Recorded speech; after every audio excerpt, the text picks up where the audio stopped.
All right, and hello everyone, and welcome to the show, and also welcome to 2026. Uh, I'm pleased, really pleased to have this next gentleman on the show, and it's a great guest to kick off the year with for more than one reason. For anyone that doesn't know, I'm a massive fan of audiobooks. I consume them religiously, and this next guy, I'm a fan of his work. It's a He's done, I believe, over 100 audiobooks. He'll confirm or deny that when I bring him on. And there's a man whose voice is so smooth, I'd probably pay his gas bill if he asked me to. It is the one, the only, Mr. Daryl Mayfield. Hey, Justin. Hey, everybody. Not my gas bill. It gets pretty high. I'm really pleased to have you on the show. Happy to be here. And I'll explain why in more detail later on. And it's there's a couple of reasons, but Mhm. you'll soon see. But I always like to start these chats right at the beginning.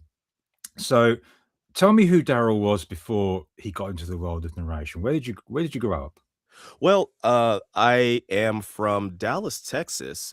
Still live here, but I've been acting as a kid. Like at my church, I used to do master of ceremonies for like these big productions that we would put on. Like around uh, 10 or 11 years old, they would have my little self just on stage talking to all these adults. It was very intimidating, but it ended up sparking a light in me just being able to talk and perform in front of people. Mm, I've done stage plays. I've done some small independent films.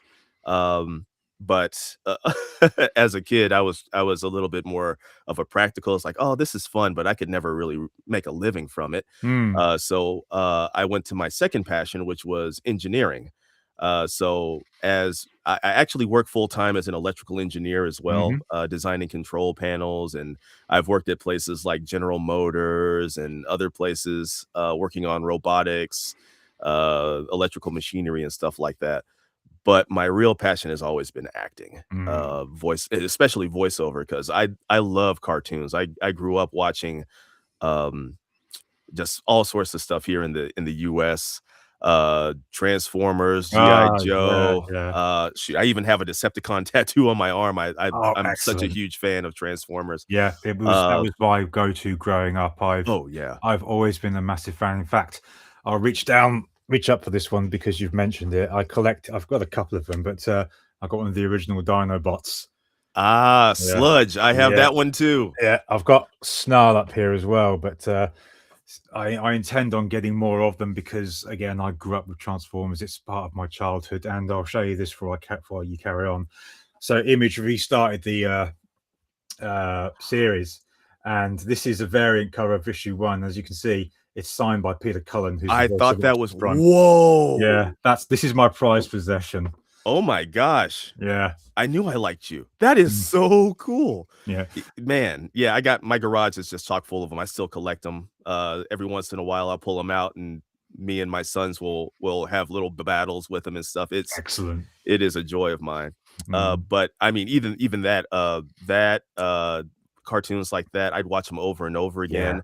I would watch. Then I started getting into anime, like when I was a yeah, little kid back in the '90s. You know, when anime was really weird, so you didn't know what you were finding. And my parents were not really good at being censors, so I would see stuff like MD Geist and Guyver, just watching heads explode as an 8-year-old boy, just like Akira. ah, yeah. It's like, oh, more please. Um,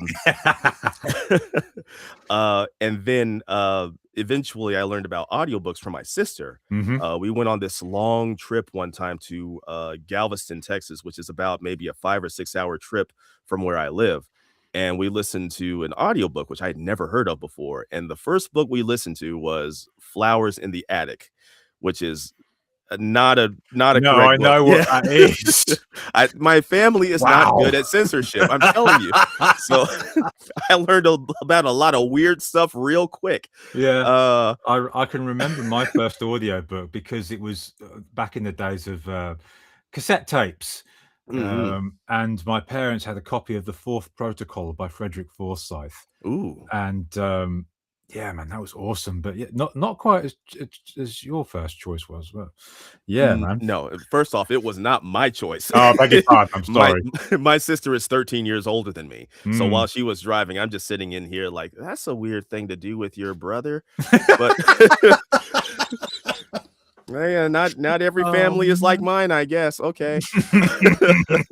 And then after a while, my parents, we would go on road trips and we would listen to like sci-fi books and fantasy books and things like that. And Mm, this is and you know, just like you, I was born in 1984, so I'm in my 40s. So we listened to all that stuff on cassette, and you'd be like, "This is the end of side two. Please yeah, switch to side whatever." yeah. So we had all that stuff too. I get you on that. Yeah, Uh, my dad was a truck driver when he was working, and he said to me sometimes he would listen to audiobooks during oh, his jobs, and he'd said you get so wrapped up in them that the journeys would go like that, and it mhm. would make the days a lot quicker. Oh, absolutely. Uh After a while, I kind of fell off of audiobooks just growing up, and then eventually, like, in my 20s, I got back into 'em, especially with the advent of Audible being a thing. Yeah, And the first audiobook I got off of there was Neil Gaiman's American Gods, and I was like, "Whoa, full cast production?" Usually, it was just, like, one person. This is yeah, and I fell back in love with it again, yeah. and I started looking up different genres of audiobook just to listen to. Like, I'm a big fan of comedy, so I Hmm. was like, "Oh, let me see if I can find a comedy audiobook." And funny enough, one of the comedies that showed up was a book from Sound Booth Theater, a little book called Morningwood, Everybody Loves Large Chess. I was like, "That's a silly name. Let me listen to the sample." Oh God. And I was Yeah. like, "Okay, I'm Yeah, down." yeah, And yeah. I I downloaded it. I remember watching my kids playing, Terraria on I think it was the Xbox 360, Mhm. and, one of the villains in that is called Morningwood, and I'm sitting there going, "'Cause that just goes over kids' heads," but, Oh, yeah. yeah, No, it and it didn't go over my head. That's why I picked no, it out. I was like, "That's hilarious." yeah, So but I remember my first audiobook that I picked up from Audible, and it Mm. was, the original version of The Martian, which was narrated by R.C. Bray, who is, of course, Oh, I fucking rock star. big fan of his. Yeah, and he did that superb. But yeah, God bless Audible because I read somewhere that after The Martian came out, I think audiobook sales went up something like 17%, I think the stat was. Oh, And it's not wow. hard to see why because that book alone was fantastic, but when you've got someone of Bray's caliber narrating it, Oh, absolutely. yeah. But I have to ask then, so how what was your approach getting into the craft? Did you get your equipment first, or was it the software first? It was the equipment and the software first. Ah. Actually, before I even did any of that, I had been studying to be a voice actor for a while. Dallas is a huge place for it because we have Crunchyroll here, which does like Mhm. which is like the hub for most English dubbed Yep. anime. And we have like a whole bunch of like studios here that do stuff for automotive and things like that. So there was a lot of places where I could take classes to learn. Mhm. And eventually, I don't know how. There's just so many rabbit holes I went down that I can't remember them all. But I found some place that was like maybe 10 minutes away from my house that did coaching for audiobooks. Ah. And I went there, met some of these audiobook narrators who have done all this stuff, brought in a sample to read. I was terrible at it, um, because I was just going way too fast and stuff, but it didn't discourage me. When you hear stuff like that, it's like, "Oh, yeah, that was bad, but this Mm. means I can improve." And then at the second class, they told me how to really get started, which was, "Oh, there's this website, ACX, that you can go to and set up a free account and start auditioning for books. Here's the equipment you need. Here's the mic you need. Here's the best interface that you can use for starting out." Mhm. All that stuff, and I took it to heart. I bought exactly the stuff that they told me to get, got it off of eBay, when eBay used to be just the big mecca for buying stuff. Yeah. Hooked it up, and I did a couple of auditions on ACX, and I think the 5th audition I got my first book, and I was extremely excited. This was back in maybe, I think, 2016 or 2017. Mhm. So I got the book and, it was a beating. It was a 19-hour long book, uh, Wow. and I didn't realize how much I hated the sound of my own voice at that time. I was like, "Golly, you are so whiny sounding. I don't get it." Um, and then I realized all the perfections, like the clicks and stuff like that, and I didn't have any, like, real good audio editing software, so I was going into every click and stuff, and it took me, like, 6 or 7 months to, edit this book. Mm, Um, and after all that, and it was a royalty share book, and for anybody who doesn't know, there's different ways, different ways you can pay for your narrator to work. There's royalty share, boo, and then there's and then there's per finished hour. So royalty mhm, share is pretty much, oh, you get paid like 50% of whatever the book makes, so you don't get paid up front. And this book, I think it's 10 years old at this point. I think it's only sold like 19 copies mm, uh, over the past, so I did not get much from it. nah, So all that work for very little pay, and honestly, it wasn't a good book.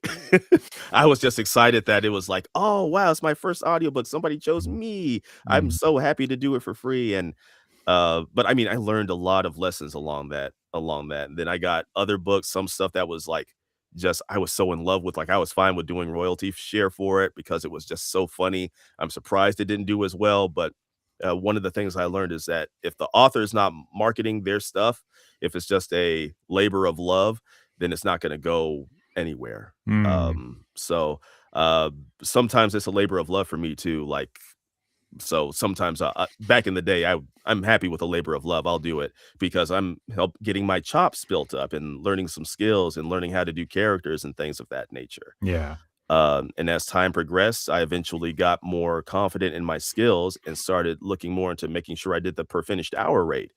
I was done with doing royalty share. As a matter of fact, I got reached out by the one author who worked on that one series that I love so much because it was a comedy. And she was like, "Yeah, I'm working on the third book now." I was like, "Cool. Just to let you know, I don't do royalty share anymore. I'm willing to work with you on a per finished hour rate if you have like a certain budget. I'll do a little lower because I do like this book." She was like, "I really don't have anything for that." It's like, "Okay, well, good luck, because I'm still not going to do it." Um, I I mean, with the amount of work I'm getting now, I just don't have time to do stuff for virtually free.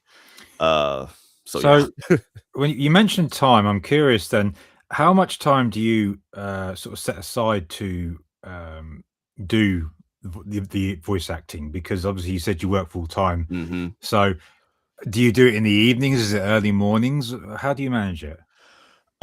Both. Fair So enough. I'll wake up at 3 o'clock my time to narrate a book for until about maybe 6 o'clock. Then I'll Mhm, stop, help get my kids ready for school. Then I'll leave at like around 8 o'clock to go to my job for 8 hours, come back home, do more family stuff. mhm. And then every once in a while I'll alternate between not doing stuff in the evening so I can, sleep. Yeah. And and then sometimes I'll just say, "Hey, I can't watch reality TV with you this tonight. I have to Oh, do some audiobook stuff with you, yeah. or have to do some audiobook stuff." On Good top of that, choice, because I hate reality TV. oh, I it's a guilty pleasure. I love it. Any of those Real Housewives of whatever shows that my wife is watching, I'm like, "Oh, that's silly. Oh my god, I can't believe she did that. Tell me more." But on top of being an audiobook narrator, I've also gotten really big into the anime scene. We'll be talking about that later. Yeah, so we'll talk about that later, but yeah, that also takes up a good amount of time. Mm. So I'll just leave it at that and for later. So how many hours a day do you reckon you average? So you about 3 hours in the morning or 3 or 4 hours in the evening? Yeah, so I'll So you say so you about must have some very long days in the week then. oh yeah, about I'd say about maybe 7 hours during the week per day. Mm. And then on the weekends, if I have like a really strict deadline I need to run, I'll just be working all day on Saturday, most of Sunday, and then start the system all over again. But then every once in a while, I'll realize, hey, I can't kill myself over this stuff. So Yeah. sometimes I'll just have to stop and actually sleep in. And for me, I was talking to Jess, my narration partner, about yesterday because I was supposed to wake up at 3 to start working on recording for this book we're trying to finish up over the weekend. And I woke up at 5 o'clock No, I woke up at 5:30 in the morning, and I Yeah. said, "Oh, no, half the day is gone. I can't believe it." I was I was so mad at myself, and I told her that. She was like, "Yeah, that's dumb." It's like, yeah, I guess, but, I'm used to waking up at, like, 2 or 3 o'clock in the morning, so, uh, just trying So, to get my work in. do you sit when you record, or do you stand? I sit just because I don't have enough room to stand, in Mm. my booth, because I'm pretty emotive when I narrate, Yeah. and you've heard the books that I do. I Oh, do, yes. I do some pretty wild characters, and I like to use my hands and stuff like that. So, Mm. in order to make sure I have enough space, I have to sit down for a little bit. Do you have a primary influence? Is there a narrator you will go, "That's my favorite. He's my favorite. She's my favorite." Oh, man, so many. We mentioned R.C. Bray, Yep. Jeffrey Kaifer, Mhm. love him a lot. Jeff Hayes, the Oh, he's head guy of Sound Booth Theater. amazing. Yeah, I try to listen to how he does female voices, and I try to emulate that whenever I have to do a female in a book. I think his masterpiece will always be Donut in Dungeon Oh, Crawler Carl. Donut. Yeah. God damn it, Donut. I just Yeah, love yeah. I love that series so much. Oh, they're brilliant. Oh, yeah, yeah. I'll actually be going to Lit RPG Con this year in July, and, hopefully, I get to meet some of the guys with Sound Booth Theater and kinda pitch myself to them to see if I can work with them someday. Here's hoping. Why the hell Um, not? yeah, but yeah, I'm looking forward to that later on in the year. Mm. Now, you mentioned your booth. Now, one of the trip ups I've seen, for any narrator to, Mhm. come across when working from home is obviously the recording booth, because obviously, a lot of these walls will, be a bit of a problem for sound. Oh, So, absolutely. what's your booth constructed of? Well, I actually use, packing blankets, Oh, very to good, dampen yeah. the sound, so I just went to somewhere like Harbor Freight Mhm. and did that and just, mounted them against, the walls in my walk-in closet, and it dampened the sound really well in here, Mm, and I'm fortunate enough to have pretty low ceilings in here, so the higher you are, the more echo there is, mm, and these are pretty low, so that kinda dampens the echo effect in the room. mm. Recently, my house had this flooding issue, so we had Oh, to no. move out for about 3 months. So I bought a portable booth off of Amazon. It was about 2 or $300, and that thing was amazing. Yeah? It set up really heavy blanket over it. I had all my equipment on the outside. I was able to mount my iPads and stuff in there. I felt like I was walking into the cockpit of a Megazord or a Oh, Gundam every awesome. time I was in it. I I love loved it. I love that you compare it to a Gundam, that's a good one. Oh, yeah. So, we talked about this briefly for, coming on air, but, software is also a trip up for some people because, again, there's quite a few options out there. You've Mhm. got the free versions, you've got the one-off payments, and then, of course, you have the subscription model, which, well, there seems to be a subscription for every damn thing these days. Absolutely. So, what's your approach to, softwares? Well, for people who are starting out, don't pay for a subscription yet, because you're not necessarily gonna be getting the benefit from the cost. Mm, You might not be getting as many books, yet that will offset that $24 a month subscription that you're paying for. My advice would be start off with a freer software like Audacity, mhm, which is pretty good. There's a lot of professional voice actors who will still use Audacity, not in the audiobook sphere because while it's good initially, after a while as you keep going, the editing isn't as intuitive as you would want it to be. yeah, But, as you progress and you start getting more work, you can use software like one-time payments like you mentioned Reaper. I've heard nothing but great things about Reaper. yeah, It is, from what I've heard, a fantastic software to work with. mhm, I myself use Adobe Audition, just because, my partner uses Adobe Audition as well. And that way we're able to trade files back and forth with the same notes that will transfer over. Like we'll mark up scenes to where, hey, enter this line here. This voice needs to sound like this, or make sure that you do a stack effect or something like that. I don't think it necessarily translates over into a different software. So, like if somebody was taking my files and putting it into Reaper, I don't think those notes would transfer over either. mm. Uh, But but would files from Adobe, for example, go into Reaper okay? that I'm not too sure about. Yeah. I would have to test that out. Mm. because I'd be willing to switch over to Reaper because I'm cheap.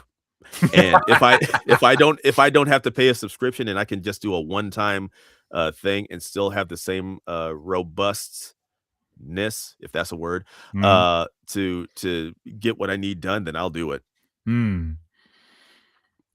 And also, because obviously a lot of indies that will be out there doing their own work, there's also the proofing thing, which again we talked about backstage. Mhm. Tell me about the software you mentioned for that, because I don't think there's many people that know about it. Oh, okay. So for proofing, if you're trying to get things done really quick and instead of manually proofing it yourself, I recommend Positron, Pozitron. Hmm. And it's been out for years. They are real heavy with audiobooks. Like audiobook production companies use them tremendously. A lot of production houses I use whenever I record for them and they're sending me files back for corrections, it's through Positron. Hmm. And what the software does is you'll load your manuscript in there. Well, you'll create a project, load the manuscript into the project, then you'll load your audio files that you generated or recorded into the project too, and it'll Hmm. compare the audio with the script, and it will be able to tell you if there is a word wrong, or if there's like too much space with pretty good accuracy. Hmm. You can always review you can always review a mistake that it picked up and see if it really was, Yeah. and if it isn't, you can always blank it out before you send your comprehensive pickup packet, Hmm. and it saves 2 weeks worth of work and turns it into 2 hours, pretty That's much. amazing. Yeah, I love it, and if you're really doing a lot of books, it saves time. If not, you can go the manual route and just check each chapter as you record. Mm. I just don't have the time to do it anymore because I used to do that, and once again, I am cheap, so if I'm spending money, then that means I'm trying to save on time too. Yeah, I always remember there was one particular audiobook I was listening to, and I won't say what it was because I don't want to embarrass the guy. But he, Mhm. where you sort of start a line, no, you stop, and then you restart the line. He left one Mhm. of those takes in the finished product, and I heard it and went, mm, because it sort of broke immersion for a moment. You'd be So I surprised wonder, how often that happens. I Um, would be, there yeah, there was this file, I don't remember what the book was, but there was this video that me and my narrator buddies were passing back and forth on Discord. It yeah. was this I think it was a drama, and this woman recorded it, and she left, like, a good 5-minute rant in the the recording about her software. She's like, "The damn thing stopped again," and you hear her husband in the background, "What's wrong, honey? I just can't. I can't." Like, it's on TikTok and everything. I'm like, "Holy crap." See, Positron would have been useful at that point. It would like, Yeah, "Yeah, yeah. there's a lot of words in here that's not supposed to be here." Yeah, there's an But urban myth I heard, and I'm gonna assume it's an urban myth unless anyone ever corrects me. That apparently in one of the first ever audiobooks of Lord of the Rings, you could hear someone doing dishes in the background, and oh, then much no. later on, yeah, allegedly, I should point out, and then apparently later on, a bus goes by outside where they're recording. So Oh my I hear gosh. sort of stories like that, and I have to chuckle, but yeah, I mean, so you, obviously you're using Adobe and it's a subscription based model. Do you do you think that's for everyone? Because I don't know what Adobe's like to record on. Is it handy? What sort of features does that have? It's pretty handy. For one thing, it has a punch and roll function in it. And for those who Hmm. don't know what punch and roll is, it's when you say you make a mistake in your audio, instead of having to keep recording and then come back and edit everything, you can edit on the fly. So if I mess up on a line, I just put my marker where I need it to be, and it'll give me maybe 5 or 3 seconds of audio to listen to, of what I just recorded before Hmm. I punch in my audio. That way I know how to keep my consistency in the way that I was delivering the line. Um, that's an amazing thing. Um, you also have a way of being able to save files in different ways, like a FLAC file, WAV Hmm. file, MP3 file, because some people care about what type of file you send it into for quality reasons, so they can do their edits and stuff. It also has a whole bunch of different ways that you can format a file for if you're loading it into ACX. and there's tons of YouTube videos that you can watch on how to format Oh yeah. stuff through Adobe Audition on there. And that's the other thing is because it's such a widely used tool, there's a lot of tutorials out there for it Hmm. that you wouldn't find on any other DAW or digital audio workstation. Yeah, I give praise to YouTube because whilst there is a lot of crap on there these days, if you Mhm. want to learn about something, go to YouTube because there will always be a tutorial video for it. I mean, for this microphone that I'm using, it was one of the ones recommended on a YouTube video I saw about microphones.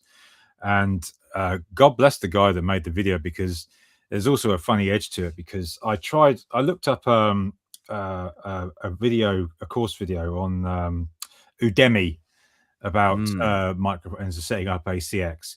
And one of the things this guy said in the video, he strongly recommended against, should say, using USB microphones because they Yep. do not work with the process. And there's also that underlining whenever you're Mhm. recording. And he ends that section by going, if you manage to use a microphone like a Blue Yeti and got it past an audio engineer, congratulations, you work with the world's stupidest audio engineer. And Jeez.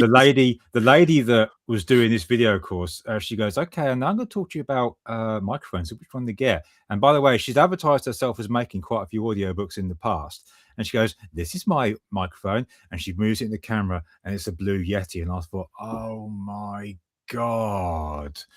So YouTube has been shown to be a much better resource for learning about stuff than some paid courses, and I'm embarrassed to say I paid for that course, but in my defense, I got it cheap. There you go. You get Yeah. what you pay for, right? Oh, absolutely. But, And and you go know what? There's no problem with some USB microphones. I personally don't use one. I use an XLR mic. I have the same one that you do. Mhm. And they said that USB microphones have gotten way better over the years, but why risk it? Yeah, yeah. I mean, before this one, I had a Rode USB mic, and it was a beast. It was a great microphone, but I thought I'm still not gonna use this for audiobooks, which is why I made the trade up that I did. But, anyway, I wanted to discuss, Mhm. a handful of, your audiobooks with you Yeah, because sure. as I said in the intro, you've done quite a few, and if we were to cover most of them, we'd be here for hours, and I imagine you've got things you need to do. Oh, yeah. There's a Now lot of them out there now. oh god, yeah. Now, the first one, I picked was, one you've done on your own, which was, for reasons I'm about to show, because obviously now you got Reaper, Ah, which yeah. you did, I believe you took over from a previous narrator.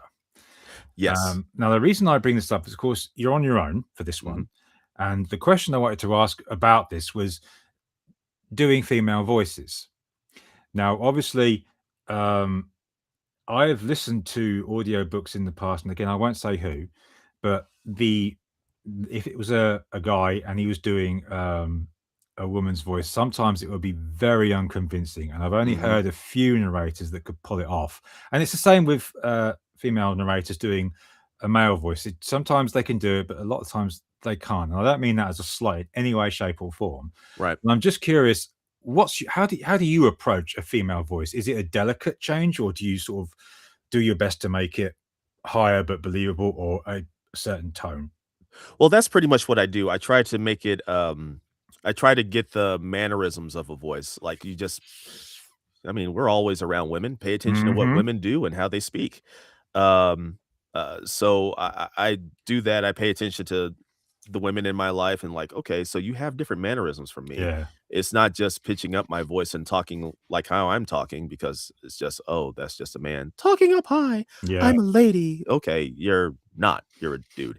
Uh, so it's that trying to make the especially like and Regine, this is the book series that she wrote, and she is amazing. Check Yes. all of her stuff out. Uh, she writes her heroines to have like certain personalities, and it's very well structured in the script. And from there, I can tell if it's going to be more of a if she's going to be sassier, or if she's going to be more demure, or if she's going to be really flighty. And I can build a voice, and I can build it off of the personality. So I'll usually just kind of start off really high, Mhm. like this, and then chapter 5, Amelia. Oh my gosh, he's beautiful. He's the best. specimen of a man I've ever seen before.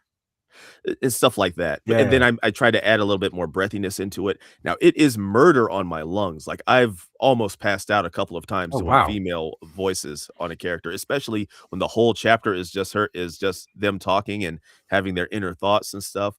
So, with Regine's series from now on, we're actually gonna start going to a duet narration for that, spurred on by me because I was like, "Hey, if you want these out faster and I want these out faster too, let's bring in an actual female narrator into these, and we might actually and it'll be a lot more convincing." So, there have been a lot of people who say, "Oh, I love his female voices," and then there's still people who are like, "While it's still convincing, it would be better if there was a female narrating it," and you know what? I agree a little bit. Mhm. Uh like, not to toot my own horn, I'm pretty good Oh, at yeah. the female stuff, but I think it's better to actually have an actual, female narrator to base their stuff on. Mm. Yeah.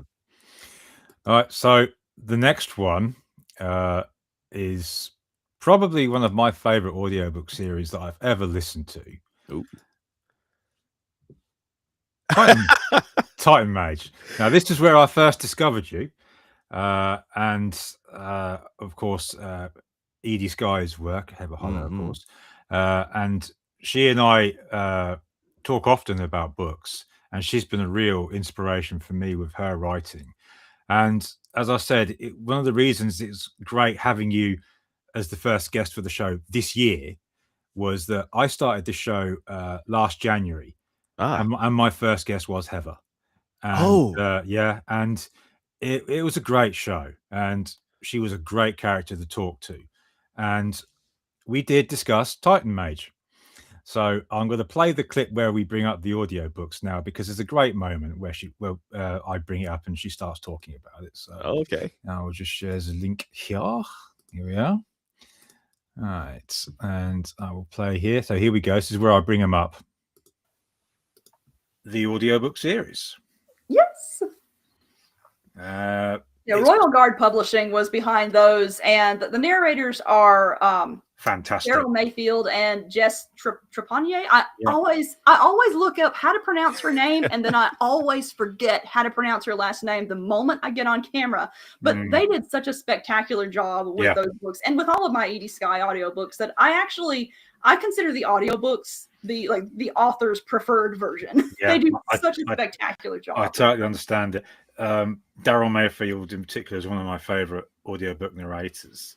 I actually got to meet him in person. I was guest of honor at PCon, which is a very little new con in Texas. And it turns out that he actually lives pretty close to where the con grounds was. So he came and we got to say hi, and I introduced him to the con runner, and it turns out that he's going to be a guest there this year. So yeah, we get to see him again because we're going back. But yeah, that was a fun experience. Yeah.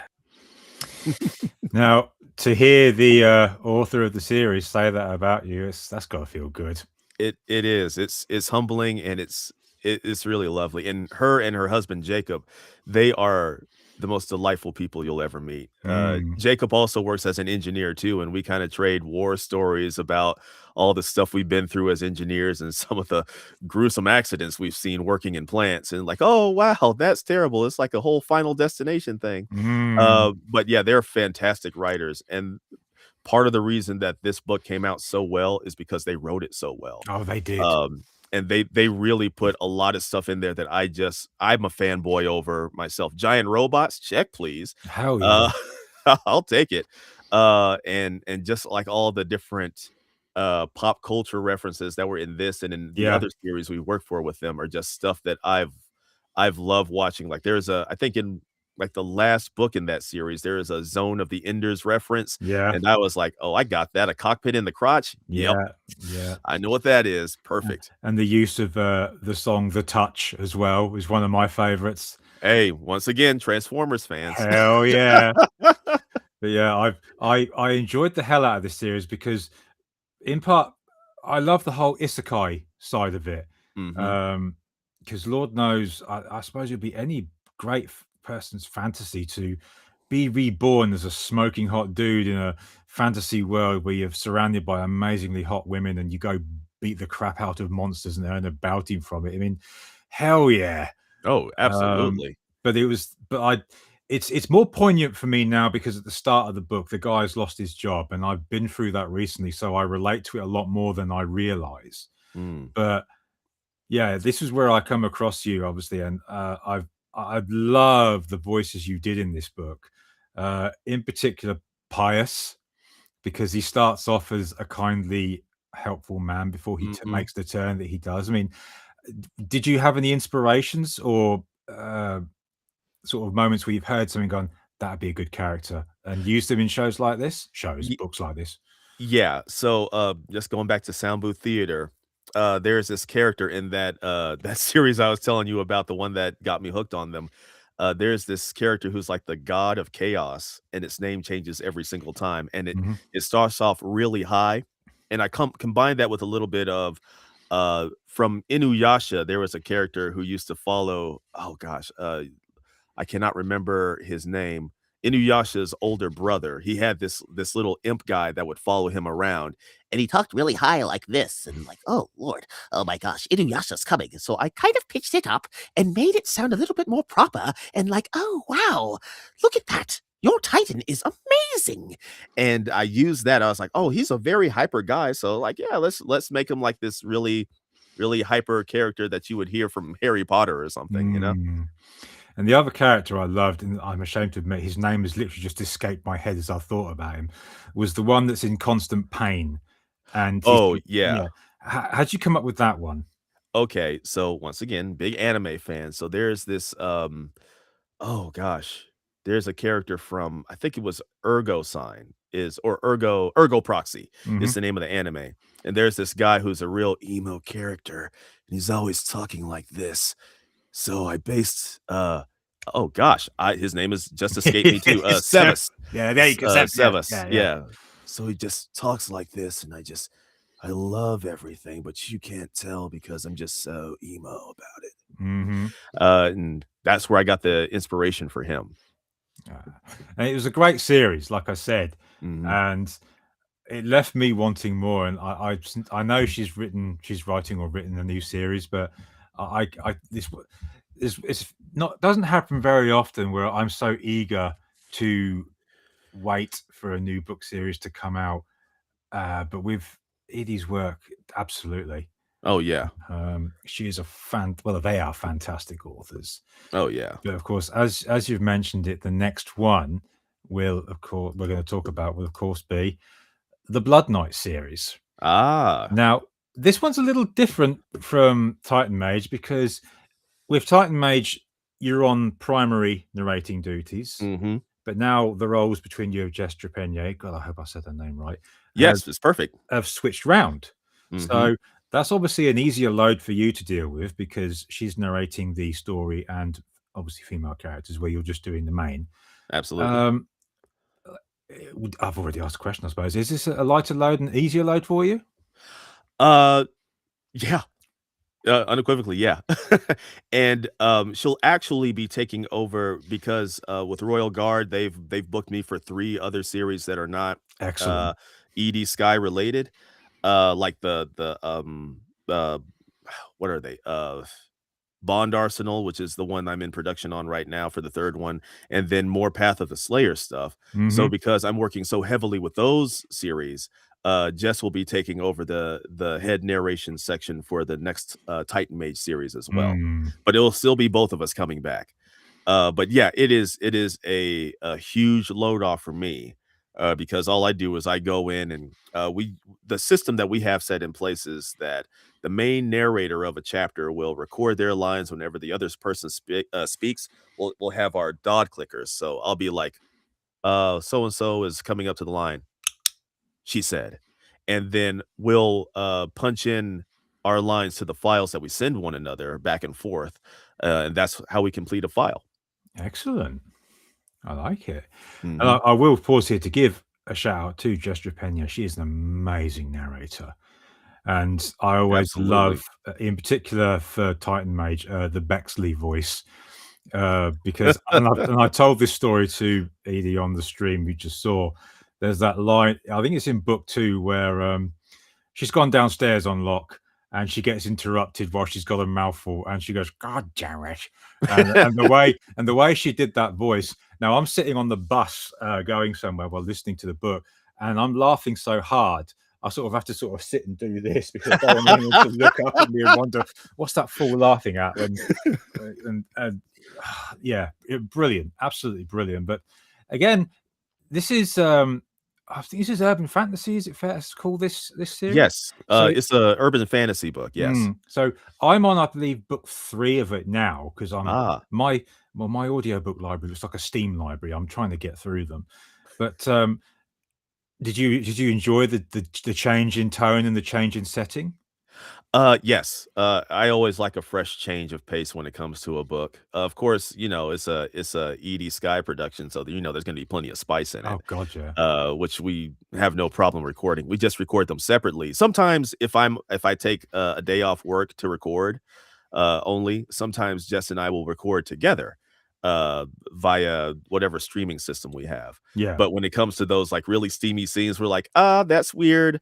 I'm gonna record it separately, and we'll paste in our lines, together because, I mean, Yeah. even though we're both married, we're like, I don't wanna say this with you there. Yeah. I'll just send it to you later. But yeah, it's a nice change of pace. The characters were a lot different. There were a lot more bad guys to play, and I love playing bad guys, especially ones with a lot of just personality defects. And this book series is chock full of them. Oh, well, there was the head vampire in the first book. I can't remember his name. I think it was a German name. Oh yeah. But I imagine he must have been a lot of fun to play. Oh yeah. I don't know if you've seen it, but there we have a outtake of where uh we're recording it together, Mhm. and there is this scene where we came up against this German word, and we're like, "Back in the old country, they call me," and then I just go, "Holy I don't know how to say that." Yeah. And it breaks down just because I just seamlessly go into, like, "I can't say this word. I don't know how to say it. Let me look it Yeah. up. I have to Google it. This is crazy." I'll I'll send it to you at some point. I think I put it on X. But yeah, it's a he was a good character. I love an amusing audio outtake because I can't remember which book it was, but R.C. Bray put some outtakes of his at the end of one book, and there's one where his voice just seems to go off in his own direction. He's going, and now, Oh, I yeah, I think I know what book you're talking about. yeah, I've heard a couple of those from him. yeah. It's funny watching him go off on his I outtakes. yeah, I love that. I think it was a Craig. Is it author's name Craig Robinson? I can't think now. But yeah, I do enjoy hearing those at the end because it's a nice and fun little touch to end an audio book. Oh, And yeah. when the time comes, I get into mine. I'm half debating sort of including those at the end just to show, what the sort of process is like when it goes bleh, as it were. But now on to the next one to talk about, and well, this one is different in a couple of ways because first of all, it's a different genre, Mhm. and also it is a different partner to the dance, if you were, Ah, yes. in Rebecca Woods. Now, again, another great narrator, Absolutely. She's amazing in this series. but I'm wondering if it was a different process because obviously different narrator. Does she use the same software as you, or is it different? Are there different techniques? What's that like? This was a different process because what I did, considering she was once again the primary narrator, Yes. we didn't just go back and forth where it was just us. We actually had a third party to proof and make sure everything was good on this one. Okay. So what I did with this one is I would take the script, I would read through it, highlight all the male narrator lines, and Hmm. once I was done, highlighting everything, I sent it to her and through everybody through Royal Guard to say, "Hey, this is the script with all the highlighted lines that separated male from female." And then I would record everything separately. Hmm. So it was just me just doing one line like, "Hey, amiga," and "Watch out," and and then I would send like a 5-second file to her to put in my lines, to paste in. So I think it was slightly easier because all I was doing was reading my stuff, and not having to paste it in and make sure the sound quality, or make sure that everything blended in smoothly, Hmm. with the already existing audio. That was somebody else's job. Yeah. So yeah, it was different. Wouldn't say better, but it was just as good. And I really enjoyed this series too, especially the second book, where I got to play a lot more demons and crazy creatures in that one. So before we jump onto the next topic, Mhm. I wanted to sort of ask about the dual narrator approach in general, because from a listener's perspective, Mhm. I really like it because again, what we've just talked about with how the genders do the opposite gender's voices, Mhm. that problem is obviously gone completely. And also for the primary narrator, which in one case can be yourself, Mhm. it cuts down your workload a bit, and perhaps also not so much on the vocal cords as well. I mean, how do you find it? Well, for all of our audience members who are listening who don't really who aren't familiar with this stuff, there's duet and then there's dual narration. So Mhm. for duet, I do all the male parts, the female narrator does all the female parts, while for dual narration, depending on whose POV it is, if it's a male-led chapter, I do every single character, and then I'm having to talk to my female co-narrator to make sure that we have consistency across the board. Mhm. Now with duet stuff, I like it a lot more because I think it's better to have a genuine female voice Yeah. for a female character because they have the temperament, they have the right mindset and stuff like that, with not as much effort as like how I'm having to do it. And then the same for me, I have a different temperament and mindset for the male characters. Mhm. And you can hear it in the audio. Like while you're still able to do I've heard some really good jobs with dual narration, such as Mhm. I think Eduardo Ballerini, he does a lot of dual narration books where he'll have a female narrator, but when it comes to his chapter, he's doing all the voices, and I think he does a really good job while still not going over the top with a different change in character, Yeah. but but giving the mannerism to understand, "Oh, this is a female, point of view he's speaking from right now." Mm. I think there's merits in both of them. Yeah. I think in especially in, like, the more, uh, uh romance and spicier books, I think duet is the way to go most of the time, but Yeah. to each his own. Absolutely. Mhm. So to touch upon the topic we mentioned briefly, where are you? Trying to. There we are. So you mentioned it, and I'm really going to be pleased talking about this with you. Ah, cool. You've done anime. Yeah. Now, Yeah. to talk about my history of anime, before we sort of jump into this, it was something that in the past I'd been distantly aware of, but I'd never really jumped in. I'd seen Akira, I'd seen Ghost in the Shell, but I'd never really, as I said, jumped in with both feet. But I had a dry spell in my own writing where I just had no inspiration. And a friend of mine said to me, "You need to change your palette." Mhm. And he said, "Have you ever watched anime?" And I said, "A little bit." And him and his wife, who does the covers for my books, they're both massive anime fans, and they got me into it hugely. Mm. And I mean, my favorite one that I've watched so far is Black Lagoon. I Ah, absolutely that love is that series. delightful Oh, it's an series. amazing series. Revi is one of my favorite characters Oh, now, yeah. as is Roberta. Uh, but also, of course, Demon Slayer. Mhm.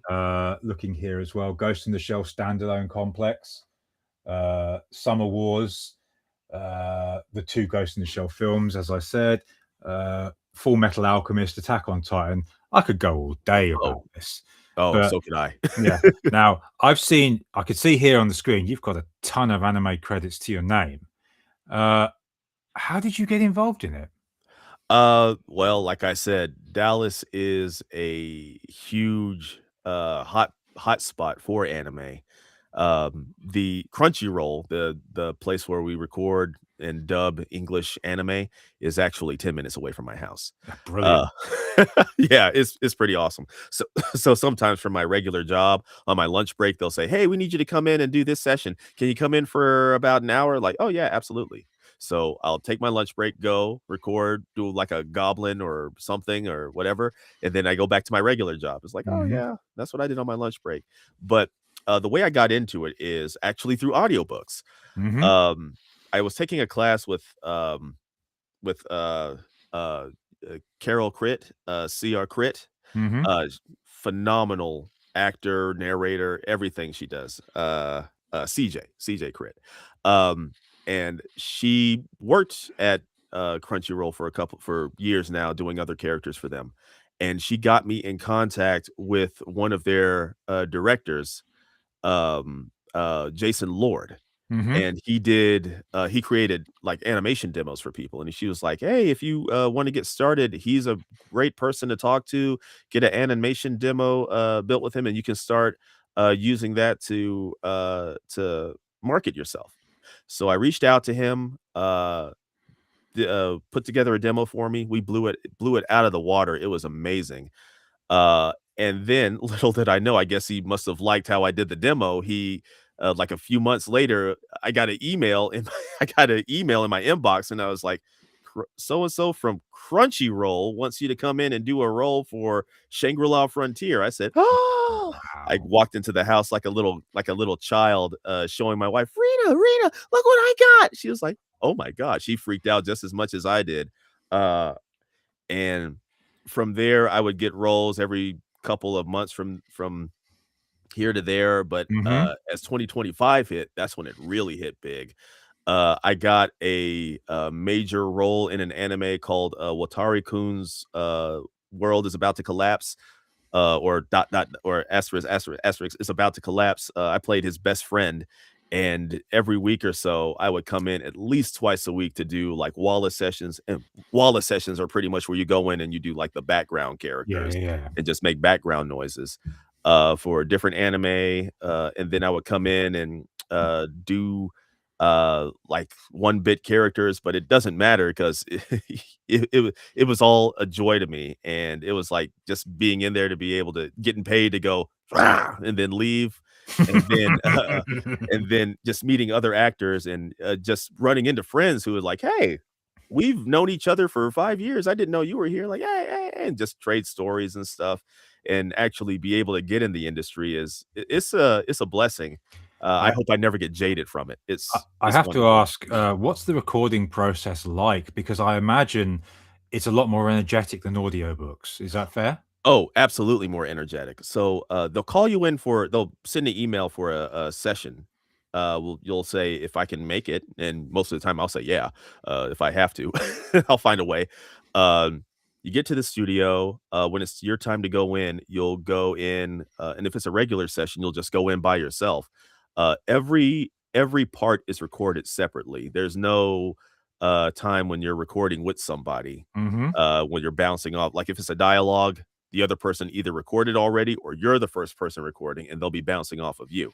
So you'll go in, record your lines, and the way it works is you'll have the audio, not the audio, you'll have the original video in the Japanese, and then you'll have the script next to it, highlighted with your character next to it. So you'll watch it in Japanese first, and then you'll do your part. And the way it works is there's this 3 beep system. So when it's about your time to come in, they'll go beep, beep, beep. And then on that fourth imaginary beep, that's when you start talking. So beep, beep, beep. Watch out. Look out. There's a demon. And you're trying to make sure that you're reading and following the video and matching up your words to the lip flaps. And man, it is a beating sometimes, especially if you have a long session. I'm gonna admit I haven't mastered it completely yet. Mm. Um, but I'm getting there. But man, thank God for the engineers that are there because they know how to do all sorts of things to line up the audio with the picture. And it's like, wow, you guys make me look good. Like, real shout out to to all the engineers who work in anime. No, it's a genre that I've really come to appreciate more in these last couple of years because, as I said to Heather, I find a lot of modern entertainment coming out of Hollywood to be very Mhm, stale written stuff, and it's not like it once was to me because I'm a child of the 80s and 90s, and mhm, I think then cinema was at its peak, and nowadays you're either getting a reboot, a remake, or a sequel, or a lot of crap thanks to the streaming services. mm, So um, I the storytelling in that I find much more theatrical and is in some cases very bombastic. And I don't know what the show this was from. I talked about it with Heather. It was a scene where this woman's fighting another woman who's got a sword, and the swordsman, she swipes the sword down like that, and the other woman who's unarmed, she does a handstand and catches the sword blade in her ass cheeks, and and there's just no other genre I know of that ever happens. Absolutely not. And to go back to Black Lagoon, the Roberta's blood trail arc, oh wow, is something else. mm-hmm. And even her introduction into the series was amazing. I mean, having a machine gun and a bazooka inside a suitcase, and the way she executes that is just, yeah. She was John Wick before John Wick was Oh, John Wick. hell yeah. Yeah. But there was also at the beginning of Roberta's Blood Trail, we had, like, I forget her name, the mini-maid character come in. Oh, and yeah. She's got the knife blade in the boot, and she swings it around and stabs the guy between the legs. And I'm sitting there watching it, and instinctively, my knees are against my chest and going, yeah, like that was like, wow. Yeah. And they make it look so painful on there. God, yeah, they do. Now, my final question before we do my last little bit is Sure. What's next for you? But I already know one part of it because, well, Path of the Slayer book 2 has, well, it's not long been released. No, yeah, it just came out. Yeah. So obviously this is is this your first release for the year? Yeah, that one was my first release for the year, and then I had another book for Regine come out right after it. Mm-hmm. So right now for 2026, I've had 2 books come out. And it's only like mid-January. Oh yeah. And I still have like a ton down the pipeline that I've already finished that are just waiting for processing and going on. I'm booked up till April already. Damn. For books. I have Path of the Slayer 3 currently in production right now. Mm-hmm. So I'm working on that.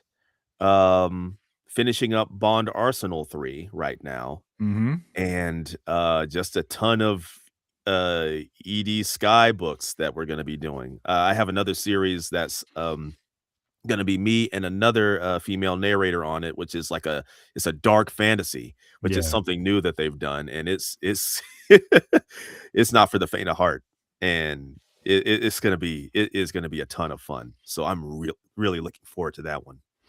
So you are certainly not a dark horse. I was going to say a workhorse. Oh yeah. With again, got my words muddled up there spectacularly. You think I didn't do this more than the times that I did, but I always like to end this my little shows with the Pivo questionnaire, which is a nod, of course, to Inside the Actors Studio and the great James Lipton, who is sadly no longer with us. So, Daryl, what is your favorite word? Oh, anti-disestablishmentarianism. All right. What is your least favorite word? Gasped. It is the worst thing to say when recording because I get all lispy. Gasped. Like nobody likes it. Yeah, you remind me of that story Stephen Fry told when he was narrating one of J.K. Rowling's audiobooks, and she used the word pocketed. Ooh. And he kept saying pocketed. And he rung her up one time and said, "Look, can we use a different word? I keep screwing it up." And she just went, "No." Oh. And just to spite him, as if she's put it in every book since. Wow. That is petty. A little bit. What turns you on? Can be anything. Let's see. Oh, what turns me on? A beautiful smile. What turns you off? A terrible attitude. Okay. What is your favorite curse word? Ooh. Oh, there's so many. I'm gonna stick with fuck. I love it so much. It's a classic. It can be anything: noun, pronoun, verb, anything. What is your what sound or noise? Sorry, do you like? Say that one again. What sound or noise do you like? Oh, I like the sound of A kitten purring. Very calming. What sound or noise do you hate? Styrofoam. What profession other than yours would you like to attempt? I would like to sell, either a sommelier or be a tea peddler, like loose leaf teas or something like that. And what profession other than yours would you absolutely not like to attempt? Let's see. I love engineering. Stunt person. I'd be terrible at it. I would die instantly. And finally, if heaven exists, what would you like to hear God say when you arrive at the pearly gates? I listened to that one book you did where you imitated me. Huge fan. Brilliant. I like that. Yeah. All right. So, ladies and gentlemen, you can find Daryl's works on Audible. It's the best place. And also quite a few animes, judging from the credits he has listed. Daryl, this has been a great way to start my year. And I can't thank you enough for giving me your time today. Thanks for having me. And this has been an enjoyable conversation. And I wish you all the absolute best going forward. Same to you. Appreciate it. Ladies and gentlemen, take care for now. I'll see you next time. Bye, everybody.